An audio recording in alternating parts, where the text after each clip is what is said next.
Hello, fellow diamond painting addicts, and welcome back to Diamond Painting Anonymous. I'm Daphne, and I'm here today excited to share with you the finish of my project for February. So I finished it before the end of the month, which makes me super happy. I don't think I'm going to get my other project finished. Not sure if I'm actually going to start on that project or just leave it and go ahead and start on my March project. We'll see what happens there. But I did want to share the finish of this one with you because I'm pretty excited about it. So this, like I said, was my Sleepy Time kit from Diamond Painting Shop. It was 67 by 94, so pretty big and round. And it did have crystals and AB drills. I think I had 3 crystals and like 4 or 5 ABs. I can't remember. But I had plenty of colors to finish everything. It was nice and colorful. Lots and lots of browns and greens and dark blues. Nicely offset. There were lots of reds and oranges and yellows, some kind of lighter blues. I think it turned out super great. Obviously, I have plenty of all the colors left over. I don't think there was anything that I was even close to running out of. So plenty of drills left over. And for the size of the kit, hardly any trash. This is a very small boat, as you can see. Some of the crystals, they get their color put on the wrong side or the silvering put on the wrong side. Some of them were the wrong sizes. Some of them had little tabs on it like that one there. But a lot of them were just, this color was in the wrong other color, so like little stowaways, and like I always do when I get those, I don't try to sort out what goes where, they just go in the trash pile. So for a 67 by 94 kit, not a lot of trash. So really happy about this. This is my third kit from Diamond Painting Shop because I did the big Muka summer one from her. And then I also did one, I can't remember the name of it, but it was a portrait one by Finira, I think was the artist. Colorful Soul, I think was the name of that one. I think that one was a round too. It might have been a square, but I think it was a round. Anyway, and then now this one. So if you haven't done one by Diamond Painting Shop, I recommend. Like I said, I had plenty of drills. They're nice quality. Not as super thrilled with the crystals that get included, but that's a personal thing for me. I just don't like the crystals being mixed in with the regular drills. I think it looks weird sometimes. And also, a lot of times these crystal rhinestone ones are slightly larger than the regular drills. So you have the same problem you have with ABs, trying to get them all to fit in. In fact, I'd rather have ABs than have the crystals, but if you like having the crystals put together, I know Craftable used to do that in some of their kits too, then you can get kits like that from here as well. So, all right, trash, drills, picture, let me go grab the canvas itself and I will be right back.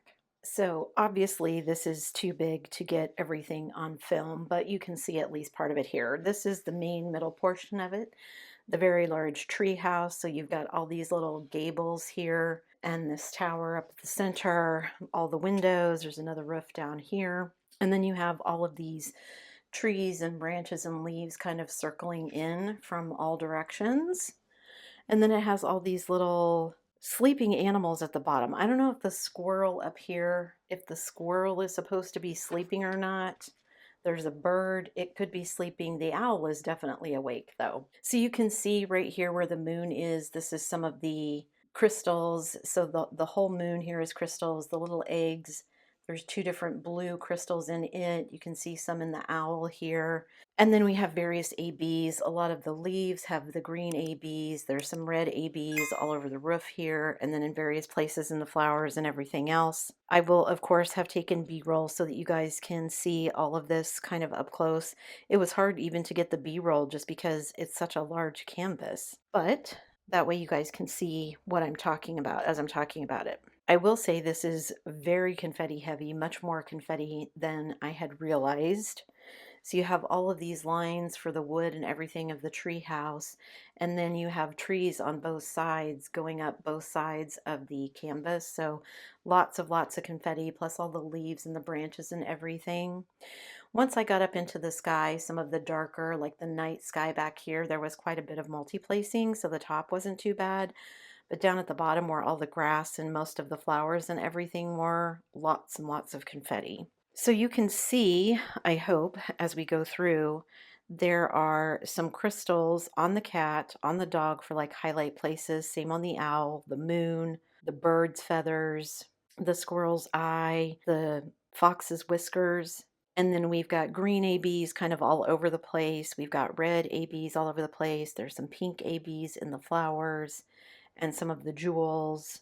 I kind of wish there'd been some yellow ABs where all the windows are, but plenty of other things going on.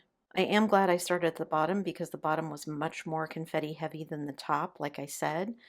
So as I was hurriedly trying to get this done to make sure that I could get it finished in the month of February, I did start the right direction. If I had started at the top and expected it to be that kind of multi-placing all the way through, I would have been really frustrated, I think, because all of the little grass fronds and everything, the little pieces of grass that stick up, the blades of grass, just lots and lots of confetti. And then even like the chair the dog is sitting in and some of the flowers and things, the mushrooms, just a lot of confetti. So if you don't enjoy confetti, this is probably not the kit for you.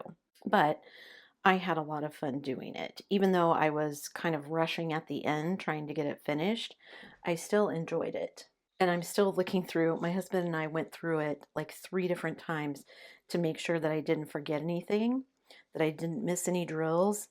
And the first 2 times I found several different spots where I had missed drills. The third time I didn't find anything. And then as I'm sitting here talking, I look at a spot, I'm like, did I miss those? Oh no, that's just 2 drills of a different color that caught my eye. I think the dog turned out really cute. I love the fox. I don't love the crystals on top of the dog's forehead. I get that it's supposed to be like highlights, but I just don't care for it. And same on the cat. I don't mind it in the fox's whiskers, but I would have been just as happy for those to be gray and not the crystal. I think the only thing that I maybe have to complain about is these 2 symbols. So this is an S and this is a 5, and you can see they're both dark browns with black. It would have been easier if one of them had been like, instead of black ink for both, one of them had been white ink, so it was easier to tell them apart because they were very close together on the canvas. But I think those are the only symbols I had a lot of trouble telling apart. Oh, also these 2. They're different colors, and this is a C inside a circle, and this is an R inside a circle. But once you shrink them down onto the canvas, even though they were different colors, it was also sometimes hard to tell those apart.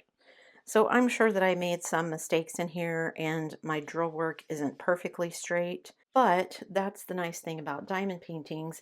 Once you step back from it and your nose isn't an inch from the canvas as you're working on it and placing drills, once you step back, all of those kind of imperfections where your drills aren't perfectly straight, maybe your lines are a little wavy, go away and your eye doesn't see them, because what your eye focuses on is all the details. You know, all the striations in the bark and in the trees, the windows, things that don't even really make sense up close. And then when you step back, you're like, oh, that's what that is. Like this just looks like a whole bunch of up close different colors put together, but then looking at it on the screen, I can tell that it's a nest with the leaves woven kind of over it. Hard to tell what you're doing when you're this close to it. So yeah, I'm super happy with this one. Like I said, this is my 3rd diamond painting shop, and I had wanted to get to this one for a long time, but because it was so big, I had kind of put it off and put it off. But I'm glad I did this one. I really enjoyed the process, even if I was hurrying a little bit towards the end. I just haven't had as much time to diamond paint this month as I would have liked. So hopefully next month, because I'm going to be working on a bigger canvas, I will, not bigger than this, but another big canvas, I will manage my time a little bit better so that I can get some things done. That's what I want to do anyway. So don't forget that our Diamond Paint Along next month is to be working on your oldest kit. And whether that's a partial, whether that's a whip that you've had hanging around forever, whether it's something that you haven't started yet, whatever the case may be, if it's your oldest kit, it counts. So no other theme other than that. So I'm really excited to see what all different kinds of things are going to show up as pictures. Remember again, this is just a diamond paint along for fun so that we can all be doing kind of the same thing together, coming together as a community. If you're not in the Facebook group, you can join it. There should be a link somewhere on the About page of my channel. I would love to have you join and post pretty pics of whatever it is that you're going to be working on that might be your oldest kit. I am in the process of trying to pare down my collection so that it is full of, oh, I definitely want this. I definitely want to work on this. That means for me, I'm going to be working on some of my older kits to get them finished so that I have room to buy new things. If you've done this particular diamond painting from Diamond Painting Shop, let me know if you enjoyed it. If you haven't tried Diamond Painting Shop, let me know that too. She has lots of really nice licensed diamond paintings. They do tend to run to the larger sizes. So if you like the smaller ones, maybe not the place for you, but she does have some really nice ones. And I think this one turned out really great. I'm kind of sad it's not available anymore because I think this one is really cute. But I do know that she has some other things for sale that are just as good as this one. So if you know what you're going to be working on for the Diamond Paint Along next month, leave me a comment down below and let me know. Remember again, no prizes, no rules. It doesn't have to be a certain size. It doesn't have to be licensed. You don't have to show me a picture of it before you start it or after you finish it. This is just, let's all post pics of the fun things that we're working on that we're enjoying. I think that's it for me today, guys. Thanks so much for sticking around till the end of the video. Before you leave, don't forget to do all the things. If you like this video, give it a thumbs up. Hit that subscribe button if you haven't already, and hit that bell notification icon so that you can be informed of future uploads. And as always, guys, thanks so much for watching.